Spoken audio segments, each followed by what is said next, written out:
If you're like myself, you find they have so many game clips that you can't wait to share. Today, we're going to show you how to record, clip, and transfer those clip highlights to the new SanDisk Extreme Portable SSD for PlayStation 5 console and PC. To see the drive and what's already stored onto it, go to the Media Gallery.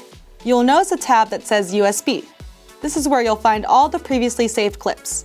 Since this is a new drive, you won't see anything here.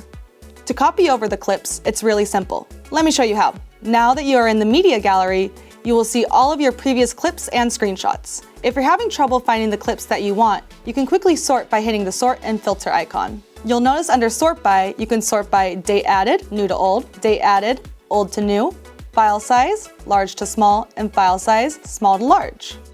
You can also sort by media type, screenshots or video clips. Now let's select the clips and screenshots you want to transfer to the drive. Hit the select multiple icon and find the clips. Select them, then go to the three dots, select copy to USB drive, and confirm. Now you can take your clips from your PS5 to PC to edit and share. And that's it! That's the walkthrough of the new SanDisk Extreme Portable SSD for PlayStation 5 console and PC.